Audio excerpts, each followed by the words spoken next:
The first rays of dawn, sharp and metallic, caught the dew-laden barbed wire snaking atop the perimeter fences of Fort Evergreen.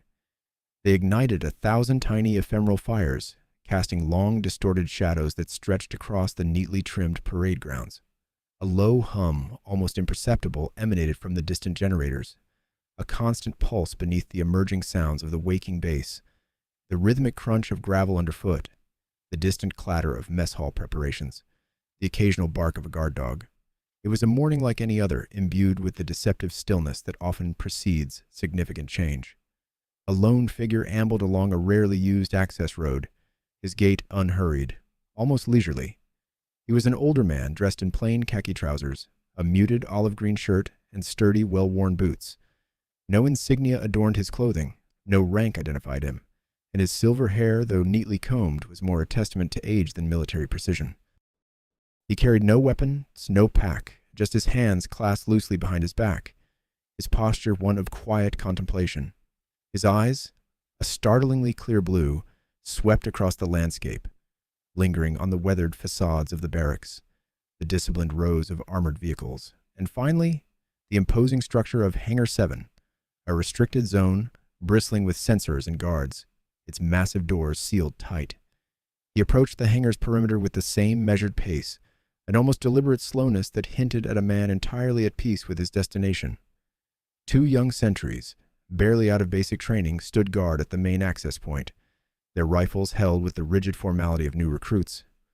One, a fresh-faced Private Miller, spotted the approaching figure first, his brow furrowed in confusion. "Hey, old man," Miller called out, his voice a little too sharp, a little too loud in the morning quiet. "This area is restricted." "Turn around." The older man stopped a respectful distance from the cordon, his expression serene. He offered a faint, almost imperceptible smile. "Restricted indeed, son. A necessary precaution, I'd imagine." His voice was a low timbre, carrying a surprising resonance, free of any challenge or irritation. Miller exchanged a wary glance with his partner, Private Jenkins, whose eyes were already fixed on the old man's face, a flicker of uncertainty playing across them. "You deaf, Grandpa? I said turn around. You're not authorized." Miller took a step forward, his rifle slightly adjusted, ready to assert his authority. "Authorization is a curious thing, isn't it, Private?" the man mused, his gaze drifting past Miller to the hangar doors. "Sometimes it's a piece of paper. Sometimes it's an understanding." "There's no understanding here," Miller snapped, his patience fraying. "It's a direct order. Unauthorized personnel will be removed. If you don't move, I'll have to escort you. And that won't be pleasant." His tone was hardening, a slight flush creeping up his neck. The older man simply nodded, his dry wit barely veiled. "I appreciate the warning, Private. Always good to know the options."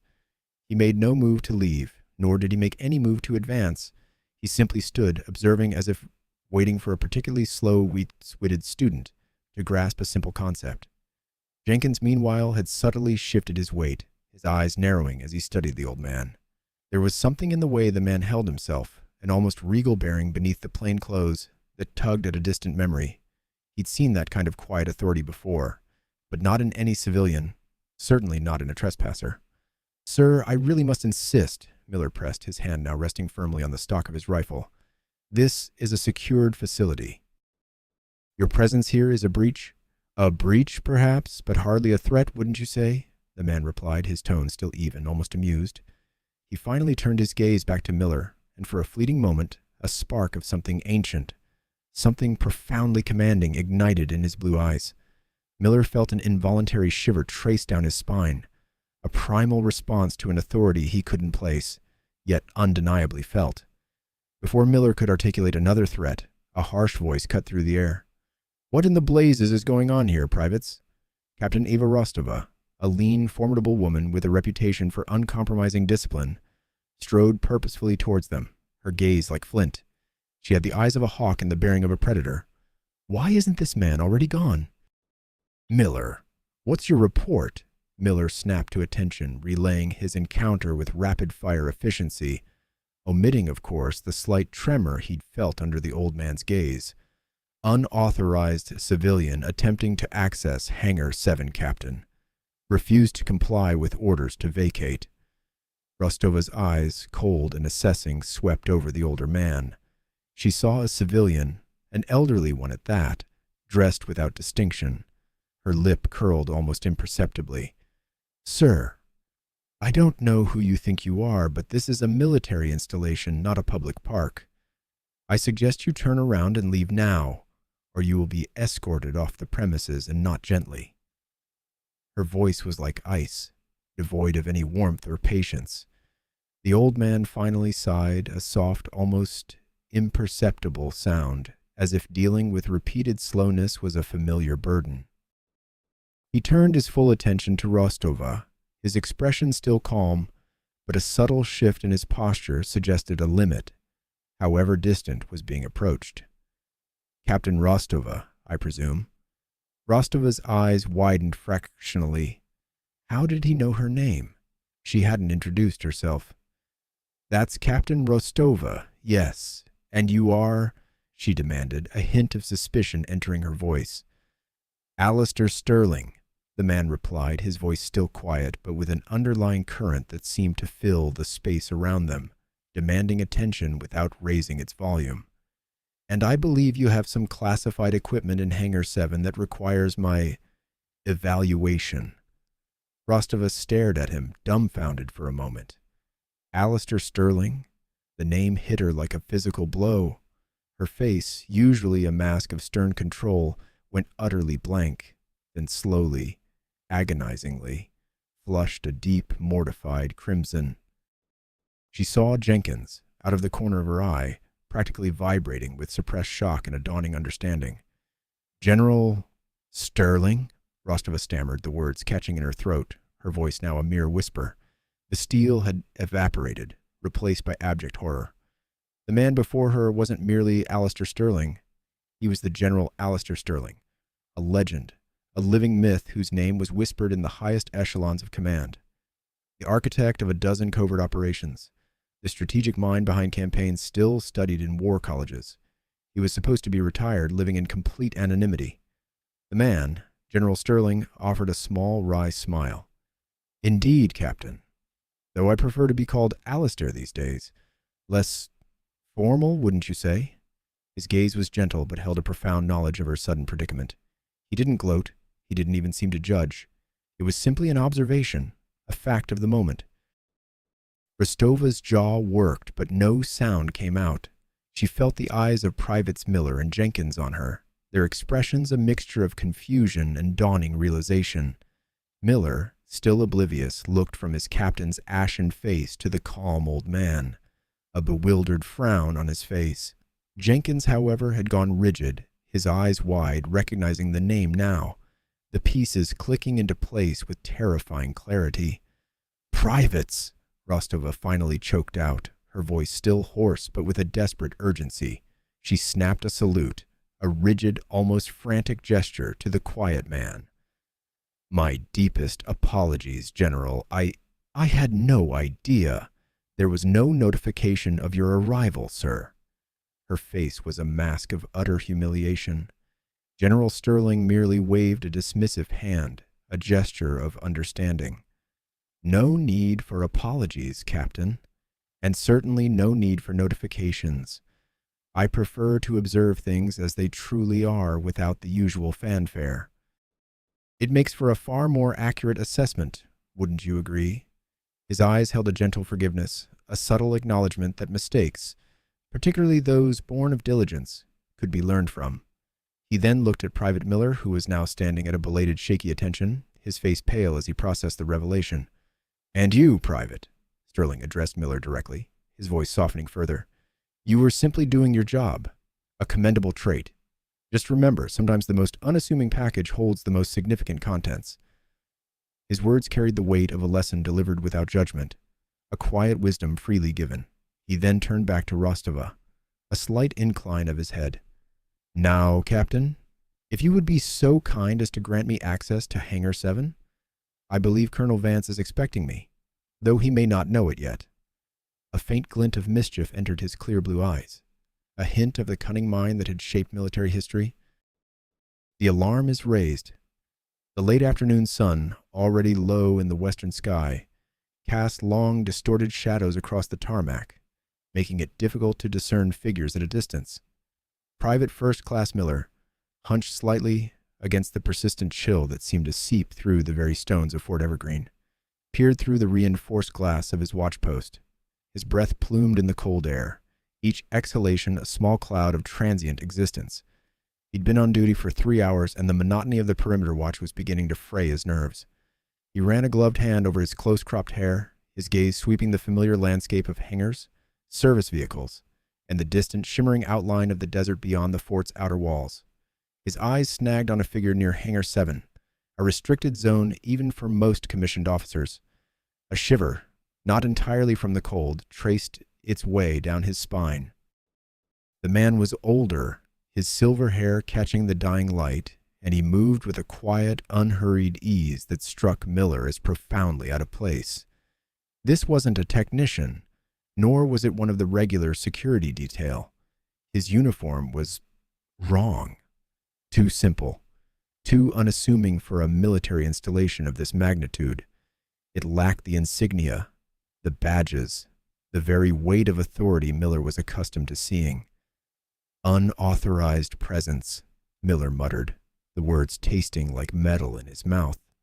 His heart began to pound a frantic rhythm against his ribs. This was it. The moment he'd trained for, the scenario he'd run through 100 times in simulations. Not the thrilling, heroic defense of the fort, but the mundane, crucial act of vigilance. He reached for the radio mounted on the wall beside him, his fingers fumbling slightly with the cold metal. He keyed the mic. "Control, this is Watch Post Gamma 7. I have an unauthorized individual near Hangar 7. Repeat, unauthorized individual. Appears to be an older male, civilian attire, light jacket, approaching the hangar door. His voice, usually steady, cracked slightly on the last word, betraying the surge of adrenaline coursing through him. A moment of static, then Captain Rostova's voice, sharp and precise, cut through the air. Gamma 7. Confirm visual. Describe movement. Is he attempting to gain entry? Confirmed visual, Captain. He's just standing there, observing, not attempting to gain entry, but he's definitely inside the restricted perimeter. He's looking at the door, sir. Miller's eyes narrowed, trying to make out more details. The man wasn't furtive. He wasn't attempting to hide. He was simply there, a silver-haired anomaly, against the backdrop of industrial gray and camouflaged green. It was this very lack of typical intruder behavior that made Miller's instincts scream louder. He was either incredibly bold or incredibly foolish, or something else entirely. Maintain visual, Gamma 7.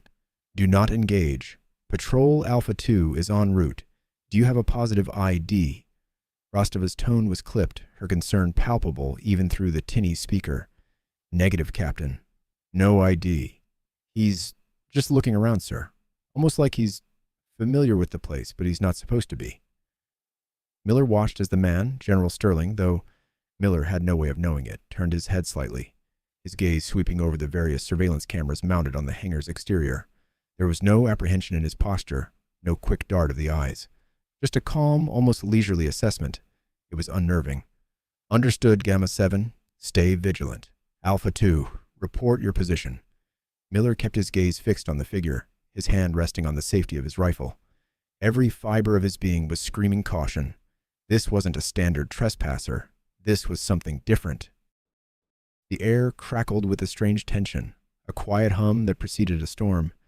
He felt a bead of sweat trickle down his temple despite the cold. His first real alert, and it felt off. Utterly, completely off. The old man simply stood there, a silent, unmoving sentinel, radiating an almost preternatural calm that clashed violently with the burgeoning panic in Miller's own chest. He took a deep breath, trying to steady his nerves. He was a soldier. He had a duty, and that duty was to report. He's still there, Captain. No change in behavior, just observing. Miller watched as Sterling took a single, slow step closer to the hangar door, his hand almost idly brushing the cold metal. It was a gesture of quiet familiarity, not of attempted forced entry. And that, in itself, was perhaps the most alarming detail of all. Captain Thorne's arrival. The crunch of Captain Elias Thorne's boots on the gravel announced his arrival long before his imposing frame cast a shadow over Private First Class Miller. He moved with the precise, deliberate strides of a man accustomed to command, each step radiating an impatience that bordered on aggression. A deep frown, a permanent fixture when things deviated from his meticulous order, was already etched across his angular face as he approached the restricted hangar.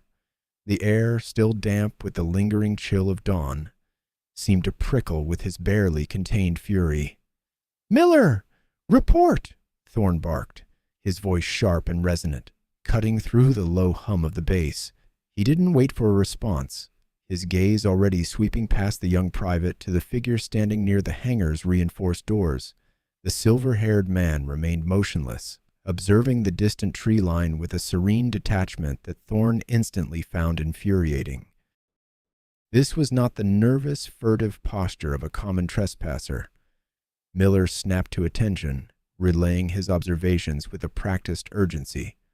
"Sir, unauthorized individual, approximately 50 yards from Hangar 7, civilian attire. Exhibited no overt hostile actions, but his presence here is irrelevant," Thorne interjected, dismissing Miller's nuanced assessment with a dismissive wave. He saw only a breach, a blatant disregard for established protocols. "You allowed him to remain for how long, Private?" "Only since my report, sir. He hasn't attempted to enter, merely observed," Miller finished, the last word trailing off under Thorne's withering stare. Thorne scoffed, his eyes narrowing on the civilian. "Observing? Right. As if that makes him less of a threat." He strode forward, his pace quickening, every muscle in his frame tensed for confrontation. This was his fort, his responsibility, and he would tolerate no intrusions, no matter how passive. "You, civilian, state your business and step away from the restricted zone immediately," he commanded, his voice booming across the tarmac. The silver-haired man turned slowly, his movements unhurried, almost languid. His eyes, the color of a stormy sea, met Thorne's with an unwavering calm that was profoundly disorienting. There was no fear, no surprise, only a quiet acknowledgement. He simply raised an eyebrow, a gesture that managed to convey both amusement and a hint of weary patience. "My business, Captain," the man replied, his voice a smooth baritone, utterly devoid of the expected deference, "is precisely where I am meant to be." He took a single deliberate step closer to the hangar door, a subtle act of defiance that sent a fresh surge of indignation through Thorne. "Don't test my patience, old man," Thorne growled, closing the distance between them until he was practically nose to nose with the intruder. He was taller, broader, and years younger, and he fully expected the civilian to flinch, to back down. But the man held his ground, his gaze unwavering, a faint, almost imperceptible smile playing on his lips. "This is a secured military installation. Unauthorized presence is a federal offense. I can have you detained, interrogated, and charged without a second thought." "Indeed," the man said, his voice still remarkably calm, even conversational. "And I assure you, Captain, the paperwork involved in that particular misstep would be rather substantial." His eyes flickered past Thorne for a moment, a barely perceptible shift. Before returning to the captain's seething face, Thorne felt a prickle of unease. The man's composure was unnerving, his quiet confidence bordering on insolence. It was a calculated risk, Thorne decided, to push back against such an obvious authority. "Misstep? You are the one trespassing. Now, move." He reached out, intending to grip the man's arm and physically escort him away. But a new voice, calm and authoritative, cut through the tension. "Captain Thorne, at ease." The voice belonged to General Alistair Sterling, who had emerged from the shadows of the adjacent command center, his presence radiating an undeniable, quiet power. Sterling moved with a natural grace, his uniform impeccable, his expression one of measured observation. He didn't raise his voice, yet his words resonated with an authority that instantly deflated Thorne's aggressive posture. Thorne's hand froze midair, and he snapped to attention, his face flushing crimson. "General Sterling, sir," Thorne stammered, his carefully constructed composure crumbling. He suddenly felt like a junior cadet caught with his hand in the cookie jar. "I was just apprehending this individual, sir." He was attempting to breach the hangar perimeter. General Sterling offered a faint, almost imperceptible smile, his eyes twinkling with a dry wit that was entirely lost on Thorne. "Is that so, Captain? Because from where I stand, it appears you were attempting to apprehend General Kalin, the very man who designed and oversaw the construction of this entire facility, and who, incidentally, has standing authorization to be wherever he pleases within it." The words hit Thorne like a physical blow. General Kalin, the legendary strategist, the architect of Fort Evergreen, whose name was whispered with reverence among the highest echelons of the military. Thorne knew the name, of course, but the man had been a phantom, a myth, long retired and rarely seen. The man he had been aggressively challenging was a figure of immense historical significance, a living legend. Thorne's jaw dropped, his face paling. The silver-haired man, General Kalin, merely offered a knowing glance to Sterling, a shared moment of quiet amusement. "My sincerest apologies, General Kalin." "Sir," Thorne stammered, his voice losing all its earlier aggression, replaced now by a desperate attempt at deference. He performed an abrupt, awkward bow, his pride utterly shattered. I had no idea, sir. My profound apologies." General Kalin's faint smile widened. "No harm done, Captain. A little overzealous, perhaps, but your vigilance is noted." His gaze held a depth that suggests he'd seen countless overzealous officers in his time. Sterling stepped forward, placing a reassuring hand on Thorne's shoulder. "Captain, while your dedication to security is commendable, it's also important to exercise discretion." General Kalin arrived earlier than expected for his inspection. He prefers to observe before making his presence known.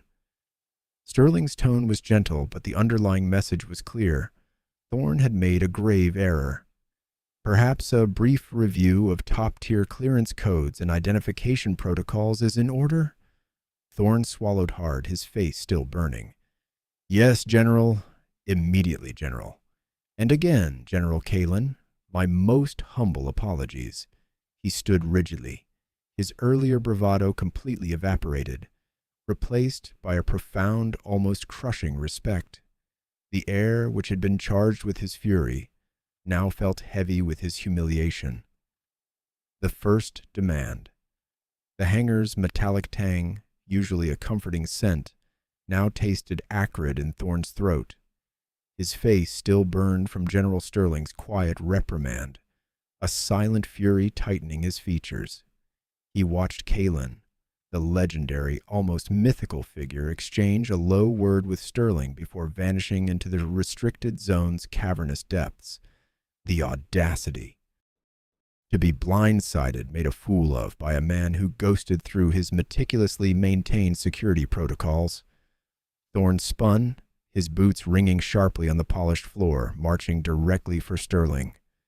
The general stood a few paces away, hands clasped loosely behind his back, observing the hangar with a contemplative air, as if he hadn't just diffused a volatile situation with a single devastating revelation. "General Sterling," Thorne's forced whisper vibrated with raw indignation, his jaw clenched, muscles working furiously.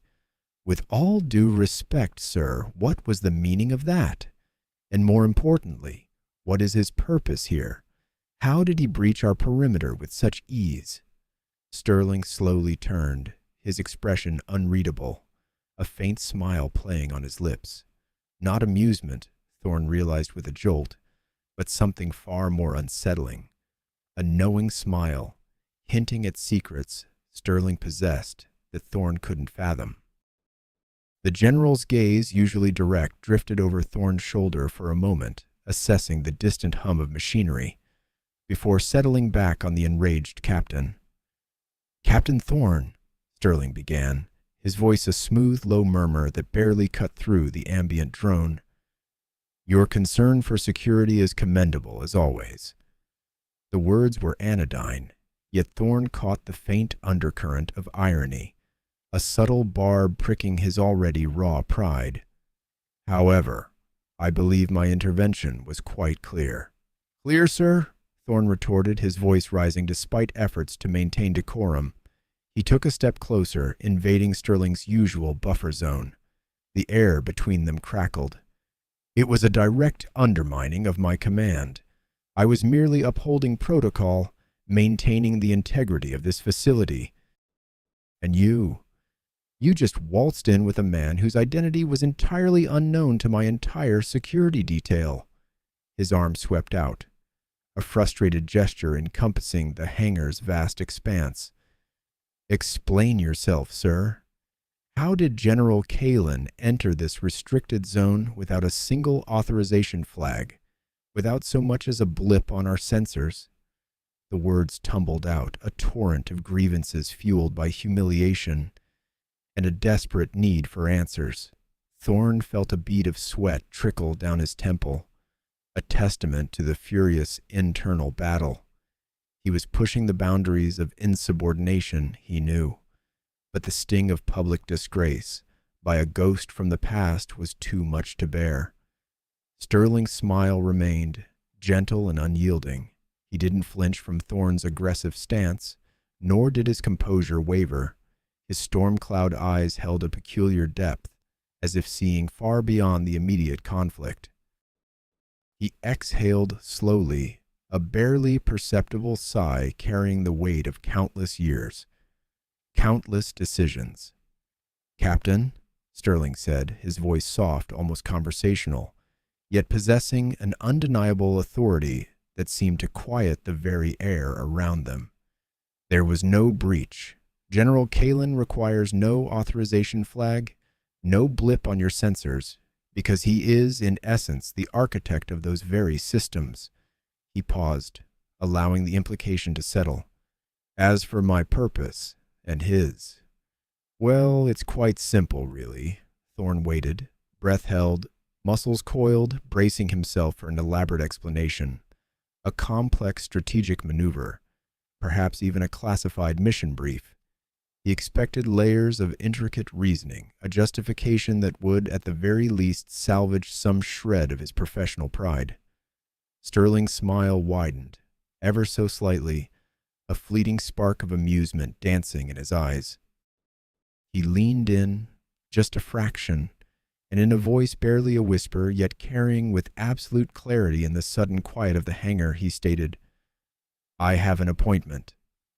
The words hung in the air, deceptively simple, utterly devoid of the complexity Thorne had anticipated. They were a pebble dropped into a vast, still pool, creating ripples that threatened to capsize Thorne's carefully constructed world. An appointment? With whom? For what? The statement's simplicity, in its own way, was more disarming than any complex explanation.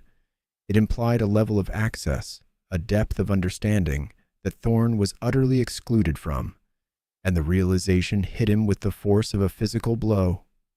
Dismissal and subtle clues. Thorne stared after the retreating figure of General Kalen, his jaw tight. Sterling's explanation, delivered with such disarming calm, grated on his nerves. "The architect of these systems?" Thorne scoffed, the sound sharp in the sterile corridor. "That's a convenient story, General. One that doesn't excuse a breach of protocol, nor your audacious intervention."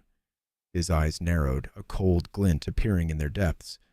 "I'm afraid I'll have to ask you to leave, General Sterling, immediately, or I'll be forced to place you under arrest for obstruction." Sterling, who had been observing Thorne with an unnervingly serene expression, didn't flinch. A subtle shift occurred in his posture, a barely perceptible realignment of his shoulders, the straightening of his spine. It wasn't an aggressive movement, but rather one that conveyed an innate, quiet strength, like a mountain settling deeper into its foundations. The air around him seemed to thicken, charged with an unspoken authority that went beyond his rank insignia. It was a presence Thorn, for all his bluster, found himself instinctively registering. "Arrest me, Captain?" Sterling's voice remained even, yet a new, steelier resonance underpinned it. "On what grounds?" "For ensuring the security of this facility, which, I might add, Kalen designed to be impenetrable to all but those he deemed worthy." He took a slow step forward, closing the distance between them. "You presume much, Captain, to question my judgment and Kalen's intentions within the very walls he erected." Thorn felt a prickle of unease, but his pride, wounded and raw, refused to yield. "I presume to uphold the regulations, General," he retorted, his voice rising, betraying the tremor of doubt that was beginning to take root. "Regulations that apply to everyone, regardless of their past affiliations." He gestured dismissively towards the path Kalen had taken. "Now, I'm not going to ask again. You will accompany me to the main exit."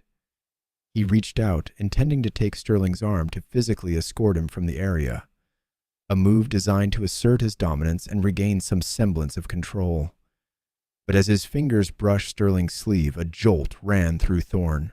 Sterling's arm, though relaxed, was unyielding, a solid column of muscle beneath the fabric. And then Sterling's hand, moving with surprising speed and precision, closed around Thorn's wrist. It wasn't a violent grip, but an utterly firm one, warm and surprisingly strong, like a blacksmith's hold on iron. It was a grip that conveyed an unassailable strength, not just physical, but of will. Thorn found his own attempt to guide Sterling rendered utterly useless, his hand trapped, his command subverted with a silent, almost effortless grace. Thorn's eyes widened, a flicker of genuine surprise crossing his features. He tried to pull away, but Sterling's hold was absolute, holding him in place without exerting any visible effort. The general's gaze, steady and unwavering, met his, and for a fleeting moment, Thorn saw something ancient and profound in those depths. Not malice, but an almost geological patience, a knowledge of forces far beyond Thorn's comprehension. "Captain," Sterling said, his voice dropping to a near whisper, yet carrying across the silence of the corridor with chilling clarity, "you mistake compliance for weakness, and you mistake your authority for absolute power. There are hierarchies, and then there are necessities. Kalen is a necessity. My presence here is a necessity, and your continued obstruction, Captain, is rapidly becoming an impediment." The subtle shift in Sterling's demeanor, the unshakable grip, the cryptic words, they all conspired to chip away at Thorn's rigid certainty. He felt a cold dread begin to seep into his bones. This wasn't just a general. This was something else, something older perhaps, something with roots that ran deeper than any military protocol Thorn had ever known. The silence stretched, punctuated only by the distant hum of the fort's machinery, and in that silence, Thorn began to grasp the true extent of his miscalculation. His humiliation, he now realized, was only just beginning. Sterling finally released Thorn's wrist, the contact breaking as suddenly as it had begun. Thorn's hand felt strangely numb, a phantom imprint of Sterling's strength lingering on his skin. He looked at his hand, then back at Sterling, a new, unsettling question forming in his mind. The general offered no further explanation, merely a curt nod before turning and walking away, his footsteps echoing with deliberate purpose, leaving Thorn alone in the empty corridor, the weight of a monumental error pressing down on him. Whispers and Zulu code. The air still hummed with the aftershocks of Thorn's blunder. He stood rigid, the tips of his fingers tingling with a phantom itch to undo the last 10 minutes, to unsay the words that now felt like lead in his gut. General Sterling, however, exuded a quiet calm, an almost unnerving serenity that seemed to absorb the lingering tension in the corridor. Kalen, the unassuming older man, remained impassive, his gaze fixed on some distant point beyond the polished steel walls, a silent observer in the drama he had unwittingly triggered. A clatter of equipment echoed from down the hall, and a pair of technicians, clad in the olive-drab jumpsuits of Fort Evergreen, rounded the corner. They were deep in conversation, their voices low and indistinguishable, until their eyes fell upon the tableau before them. The conversation died, replaced by a sudden jarring silence. One of the technicians, a young woman with a shock of crimson hair pulled back in a severe bun, nudged her companion. Her eyes widened almost imperceptibly as they fixated on Kalen. "Isn't that—" she began, her voice dropping to a conspiratorial whisper, a sound barely audible above the low thrum of the fort's ventilation system. Her eyes darted from Kalen to Sterling, then to Thorne, a flicker of recognition, then confusion, then alarm, crossing her features. Thorne, hyper-aware of every minute shift in the atmosphere, snapped his head towards her. His glare was a physical force, cutting off her words mid-syllable. The technician flinched, her mouth snapping shut, the unspoken question dying on her lips. She quickly averted her gaze, her face flushing, and began to hurry past, pulling her bewildered colleague along. The incident was fleeting, a ripple across the surface, yet it further solidified Thorne's unease. The technicians, usually oblivious to anything beyond their circuitry and diagnostics, had reacted to Kalen with an almost reverential surprise. "General," Thorne began, his voice still tight but now laced with a desperate attempt to regain some semblance of control, "I assure you this oversight will be thoroughly investigated. Security protocols here are ironclad. No unauthorized personnel should ever—" Sterling raised a hand, a gentle gesture that nonetheless brought Thorne's spiel to an abrupt halt. "Captain, I understand your concern for protocol. It is commendable.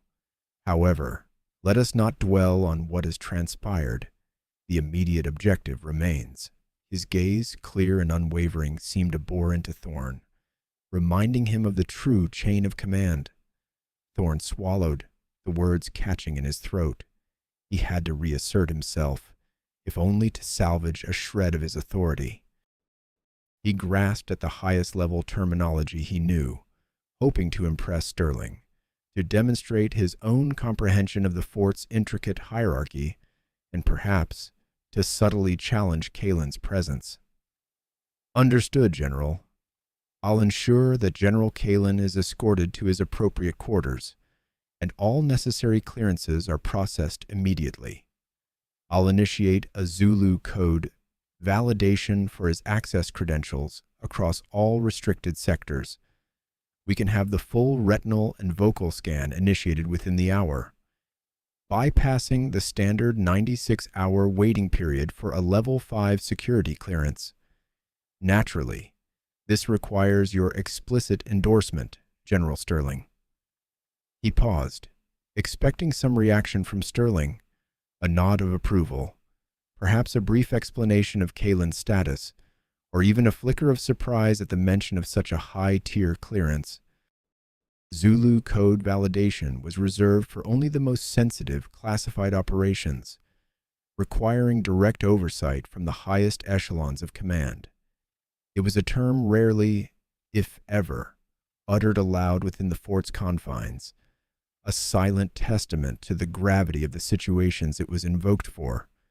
Instead, General Sterling merely nodded, a slow, thoughtful movement that conveyed not surprise, but a quiet understanding. His eyes, for a fleeting moment, met Kalen's, and a subtle, almost imperceptible exchange passed between them, a shared knowledge, a silent affirmation. It was a look that spoke of a history far deeper than any Thorne could comprehend, of operations and responsibilities that dwarfed the everyday concerns of Fort Evergreen. "Excellent, Captain," Sterling replied, his voice calm, even. "Zulu code validation will suffice. Expedite the process. General Kalen's time is valuable, and ensure that all personnel understand the gravity of his presence here. There are developments that necessitate his immediate involvement. Thorne felt a cold knot tighten in his stomach. Sterling's reaction wasn't what he'd anticipated. There was no surprise, no need for explanation, no hint of a concession, only a quiet, almost inherent acceptance.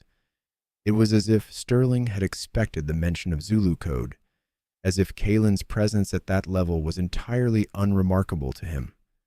The realization dawned on Thorne, slow and chilling. He hadn't just misjudged Kalen. He had profoundly underestimated the very fabric of authority that governed Fort Evergreen, and perhaps the world beyond its walls. The carefully constructed edifice of his own command felt like it was crumbling piece by painful piece. Kalen, still silent, finally turned his head, his gaze settling on Thorne. There was no anger, no judgment in his eyes, only a profound, almost weary understanding. It was a look that communicated more than words ever could, a silent acknowledgement of Thorne's error and a subtle invitation to move past it, to comprehend the deeper currents at play. Thorne felt a shiver trace down his spine. He had truly stepped into something far larger than himself. "General Sterling," Thorne managed, his voice now almost a whisper, all traces of his former aggression gone, replaced by a desperate, humbling awe. I understand." The words felt inadequate, a poor apology for his monumental misjudgment, but they were all he had. The meaning of Zulu code had just expanded dramatically, now encompassing not just a classification, but a profound, undeniable reality. The General's intervention. The oppressive hum of the Fort Evergreen's primary generator seemed to amplify the silence, stretching it taut around Thorne like a tourniquet. His face, still flushed with the vestiges of his misguided authority, felt strangely numb. The quiet, almost reverent exchange between Sterling and the unassuming Kalen had been a sudden, jarring plunge into an icy reality. Zulu code validation. The phrase echoed in his mind, stripping away every layer of his self-assured indignation. He'd seen the subtle shift in Sterling's posture. The way his eyes, usually so sharp and appraising, had softened almost imperceptibly when they met Kalen's. It was the look of a man recognizing another of equal, if not greater, stature. A look Thorne had never received, nor, he now realized, was he worthy of. A high-pitched squeal of tires sliced through the charged air, drawing all eyes toward the approach road. A sleek, obsidian-black sedan, polished to a mirror sheen, skidded to a halt mere yards from the small gathering. The vehicle, clearly not standard issue for Fort Evergreen, exuded an aura of understated power, its tinted windows concealing its occupants. The driver's side door swung open with a hydraulic sigh, and a figure emerged. He was a man of imposing height and formidable build, his uniform crisp and adorned with the insignia of a 3-star general. His silver hair was meticulously combed, and his jaw was set with an air of practiced command. As he stepped out, his gaze swept over the scene, his eyes the color of gunmetal, pausing briefly on Thorne, then Kalen, before snapping to attention as they landed on Sterling. Without a moment's hesitation, the general's right arm shot up, his hand meeting his temple with a precision that bordered on military art. His salute was not merely respectful, it was steeped in a deep, almost ingrained deference, a recognition of a superior whose authority transcended rank. "General Sterling, sir, awaiting your orders." The words, crisp and resonant, sliced through the quiet, each syllable a hammer blow to Thorne's already fractured composure. Thorne, who had been about to stammer out some pathetic attempt at an apology or explanation, froze.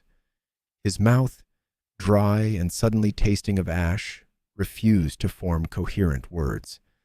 This man, a 3-star general, A commander Thorne knew by reputation as fiercely independent and notoriously difficult to impress, was saluting Sterling with an intensity Thorne had only ever seen reserved for the highest echelons of military power. And then, as if Thorne's humiliation wasn't complete, the general's gaze flickered to Kalen, a flicker of something akin to awe passing through his steely eyes before returning to Sterling. Sterling, ever the master of understatement, offered a slight, almost imperceptible nod in return. "General Hayes, on time, as always." His voice was calm, almost conversational, a stark contrast to the thunderous formality of Hayes's address. It was a subtle acknowledgement, yet it spoke volumes, confirming a pre-existing dynamic, a level of authority Thorne couldn't even begin to fathom. Kaz, still at a rigid attention, seemed to vibrate with anticipation.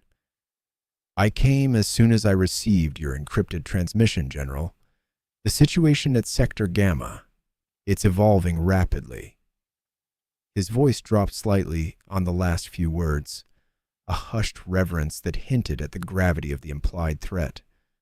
Thorne felt a cold dread seep into his bones. Sector Gamma. He knew that name, whispered in hushed tones among the fort's senior officers, a designation for something far beyond routine security protocols. He dismissed it as rumor, as overblown speculation. Now, standing here, witnessing this tableau of quiet power and urgent communication, he realized the terrifying scope of his ignorance. He looked from Sterling, whose face remained a mask of composed authority, to Kalen, who stood with an almost serene detachment, his gaze fixed on the distant horizon, as if already contemplating challenges far beyond the immediate confines of Fort Evergreen.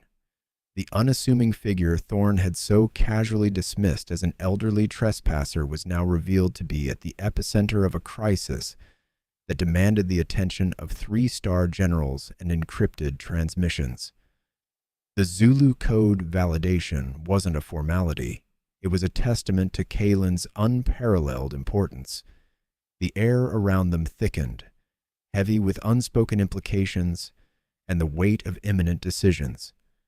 Thorne, once the aggressor, now felt like a forgotten shadow, adrift in a sea of power dynamics he hadn't even known existed.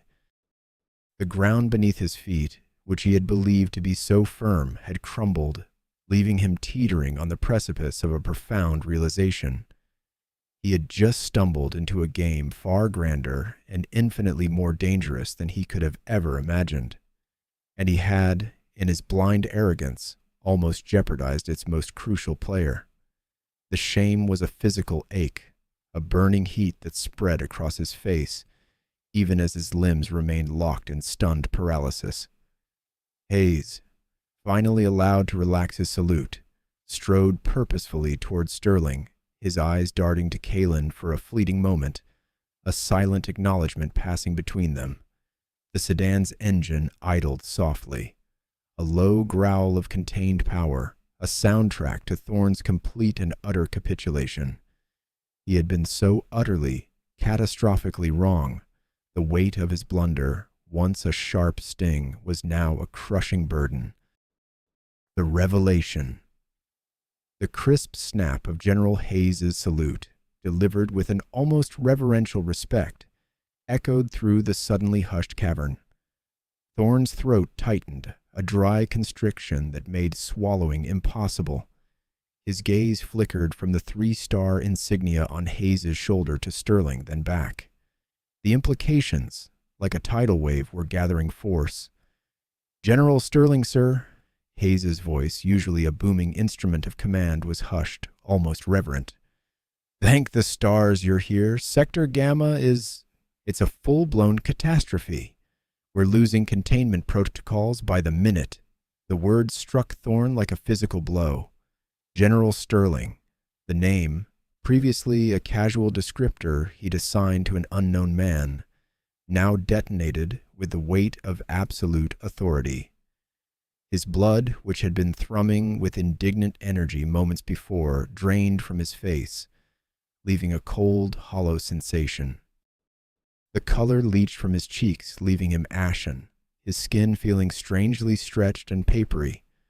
His earlier bluster, his aggressive assertions of protocol and authority, replayed in his mind, each word a fresh hammer blow to his ego. He had threatened a general, not just any general, but General Sterling, a man Hayes, a 3-star, treated with profound deference, and Kalen, the unassuming architect, the trespasser Thorne had so vehemently challenged, was evidently Kalen, the critical linchpin of this entire urgent crisis. The pieces of the puzzle, so maddeningly opaque moments ago, now clicked into a horrifyingly clear picture of his own colossal misjudgment. Sterling merely inclined his head, a subtle gesture that conveyed both acknowledgement and a silent understanding of the gravity Hayes presented. Hayes, report.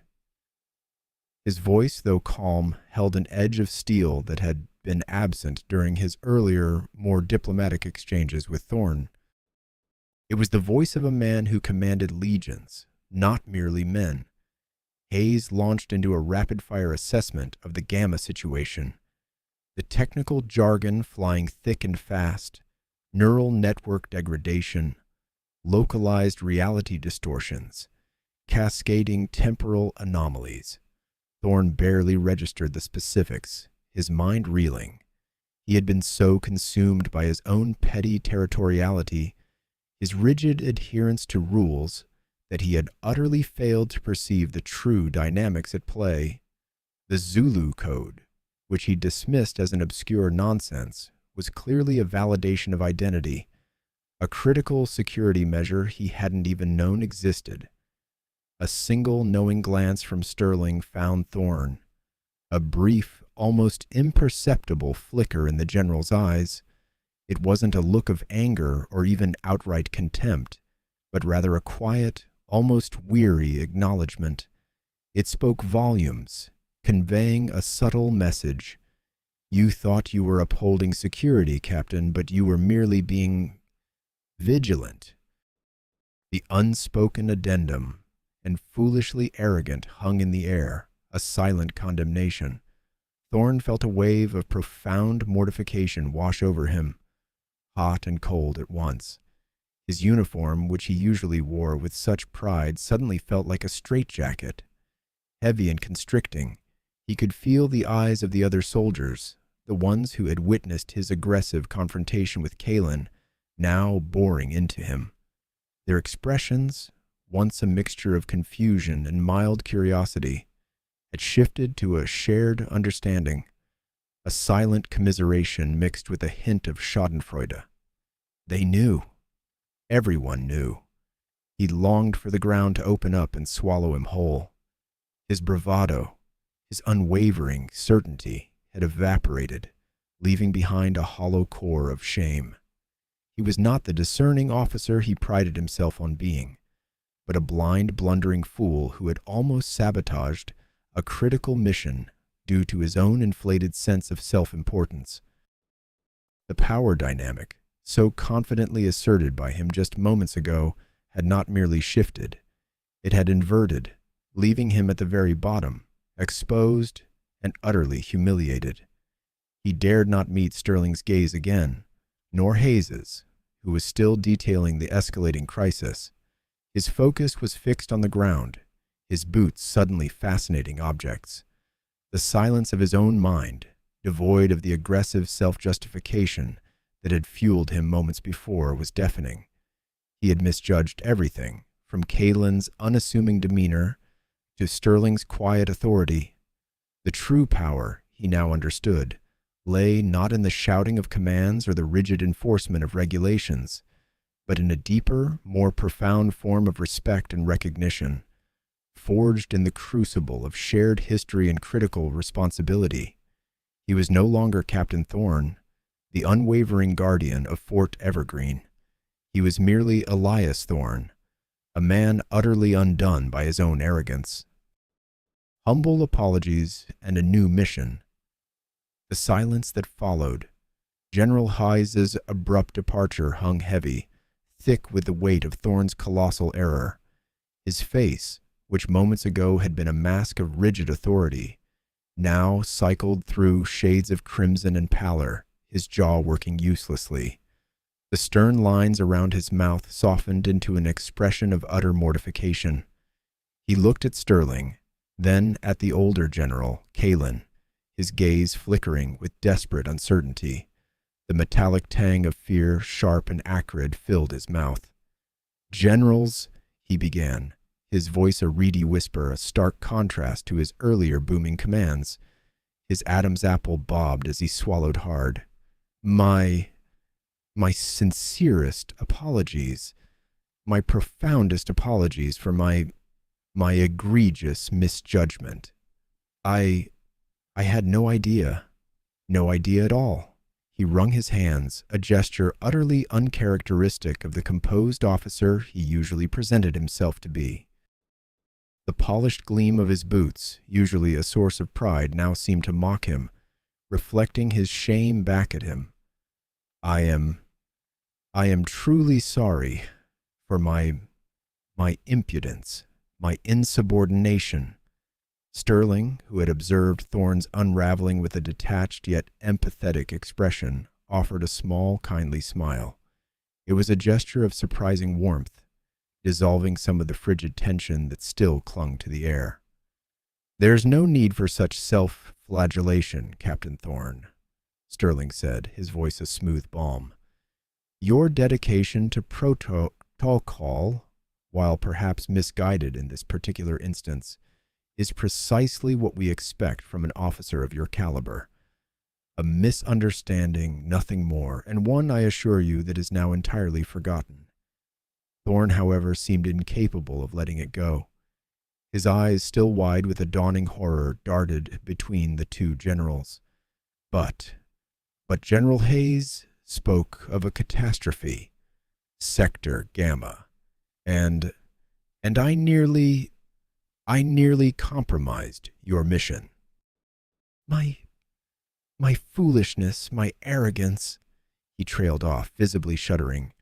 "Please, generals, allow me to make amends. I can personally escort you wherever you need to go. I know this facility like the back of my hand. Every conduit, every hidden passage, I insist." Sterling's smile broadened slightly, a subtle acknowledgment of Thorne's sudden, almost frantic eagerness to serve. "Your offer is appreciated, Captain. Your knowledge of Fort Evergreen is, in fact, precisely what we might require." He glanced at Kalin, who had remained impassive throughout Thorne's effusive apology, his gaze distant, as if already contemplating the complexities of Sector Gamma. Kalin offered a slight, almost imperceptible nod, a silent affirmation of Sterling's judgment. "We have a rather specific destination in mind, Captain," Sterling continued, turning his full attention back to Thorne. His voice took on a more businesslike tone, yet still retained its underlying calm. "I require the precise coordinates for the old command center's hidden entrance. Not the main one, mind you, but the one accessible only through the maintenance tunnels in sub-level 4. The one rumored to have been sealed off after the Ghost Protocol incident. You're familiar with it, I trust?" Thorne blinked, the question pulling him abruptly from his spiraling self-reproach. His brow furrowed in concentration, the instinctual response of an officer challenged by a technical query. The mention of the Ghost Protocol incident, a highly classified event whispered about in hushed tones among the base's long-serving personnel, sparked a flicker of recognition in his eyes. He had only heard fragments of the story, but enough to know the entrance Sterling referred to was not only obscure but deeply significant. The emergency egress point, sir," Thorne responded, a hint of his customary precision returning to his voice, though still tinged with deference. "Access via the old geothermal pipe network below the eastern ventilation shaft leading to the disused archives. Sterling's smile returned, this time more pronounced, a silent commendation. Precisely, Captain. You recall it well. A surge of relief, almost palpable, washed over Thorne. He straightened his shoulders, a sliver of his professional bearing returning. This was a task he understood, a problem he could solve. It was a chance, however small, to redeem himself. Yes, General. I can provide you with those coordinates immediately. In fact, I can have a secure data slate prepared for you within minutes. And if you wish, I can personally plot the most discreet route through the tunnels, avoiding all primary security checkpoints. Excellent, Captain Thorne, Sterling affirmed, his tone conveying a quiet authority that resonated deeply within Thorne. That would be most helpful. Consider it your priority, and please inform no one of our intended destination or the nature of our inquiry. Thorne snapped to attention, a flicker of renewed purpose in his eyes. The humiliation still smarted, a raw wound. But this unexpected assignment, this vote of confidence from a general he had so grievously offended, offered a path forward. He knew this base, its secrets, and its shadows. This was something he could do. Understood, General. I will have the information for you without delay, and my lips are sealed. As Thorne hurried off, his earlier bravado replaced by a determined efficiency, Sterling watched him go, a contemplative expression on his face. Kalen, meanwhile, had already moved towards the holographic projection of Fort Evergreen, his fingers hovering over the intricate network of lines and sectors, his mind clearly already immersed in the brewing crisis in Sector Gamma. The subtle shift in power dynamics, the quiet assertion of Sterling's authority, and Thorne's newfound humility had set the stage for whatever critical mission lay ahead. Authority reaffirmed. The oppressive weight of his earlier arrogance settled heavily on Captain Thorne's shoulders as he pivoted, his earlier bluster replaced by a rigid, almost deferential posture. The corridor, usually a familiar canvas of his daily routine, now seemed to stretch into an endless gauntlet of his own making. He led the way, his boots echoing a cadence of forced precision, the very sound a stark reminder of his spectacular fall from grace. Gone was the swagger, the impatient hand gestures. Now, his movements were constrained, his gaze fixed straight ahead, as if avoiding any further misstep, any further opportunity for humiliation. General Sterling followed, his presence a quiet, formidable force behind Thorne. The air around him seemed to hum with an unspoken understanding, a subtle current of power that resonated with every deliberate step. He didn't need to bark orders. His mere existence commanded attention, obedience. As they moved, Thorne risked a fleeting glance back, catching Sterling's eyes. There was no judgment there, no recrimination, only a deep, almost unsettling calm. It was a look that seemed to penetrate beyond the surface, acknowledging Thorne's expertise, yet subtly reinforcing the vast chasm of rank and experience that separated them. Beside Sterling, General Kalen walked with an unhurried grace, his earlier composure unwavering. His gaze, usually directed inward, now drifted across the sterile walls of the corridor, taking in the intricate details of the Fort Evergreen architecture with an artist's appreciation. He moved with the quiet confidence of a man who knew his worth, whose authority was so ingrained it required no outward display.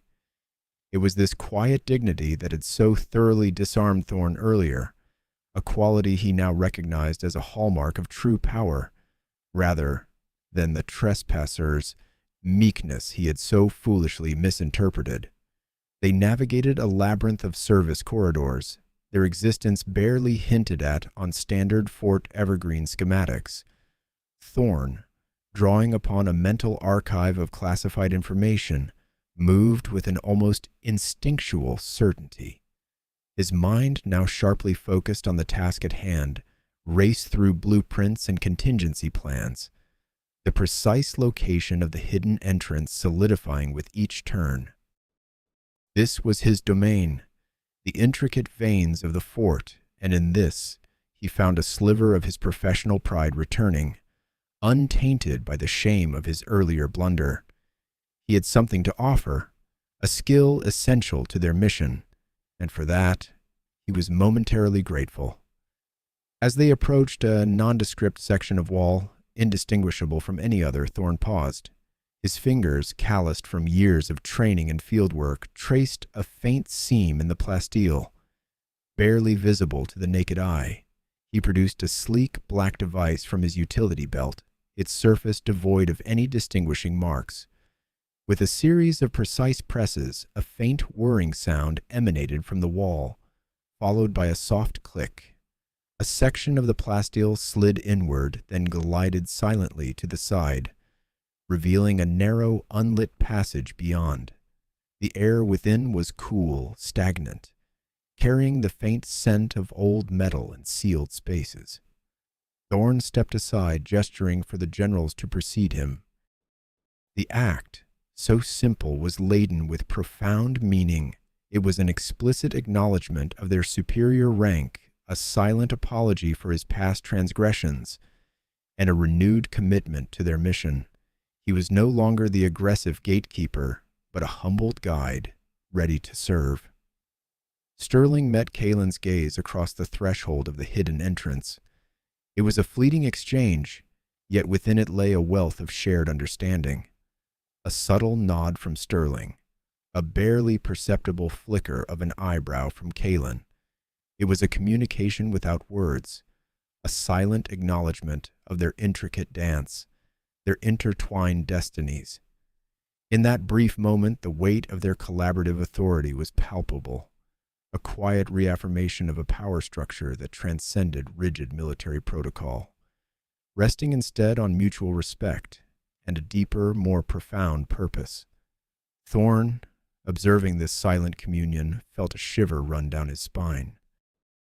He had glimpsed a layer of command far more complex than anything he had previously encountered.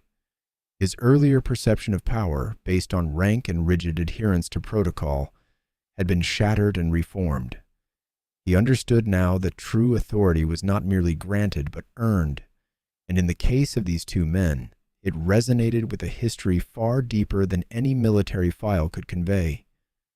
It was a silent acknowledgement of respect earned, not just for Kalen, but for Sterling as well, whose nuanced handling of the entire situation had revealed a strategic mind capable of far more than simple command.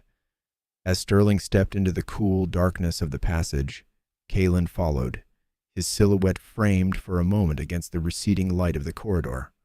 Thorn brought up the rear, his hand brushing against the hidden console. With another series of key presses, the concealed door whirred shut, sealing them within the bowels of Fort Evergreen. The faint light from his tactical torch pierced the gloom, illuminating a narrow, dusty tunnel. The air was thick with the dust of ages, a tangible sense of history pressing in from the ancient walls. Thorn felt a strange sense of peace settle over him. He was no longer battling perceived threats, no longer blinded by his own assumptions. He was where he needed to be, doing what he was trained to do, contributing to a mission whose true scope he was only just beginning to grasp. The weight of his earlier humiliation remained, a constant, uncomfortable reminder, but it was tempered by a newfound clarity. He had been given a second chance, a path to redemption, and he would not squander it. The catastrophe in Sector Gamma awaited, and with it, the chance to prove his worth. Not as a defiant officer, but as a crucial cog in a far larger, more intricate machine. He was ready to follow, to learn, to serve. His authority, once asserted so aggressively, was now humbly reaffirmed through quiet compliance and unwavering purpose.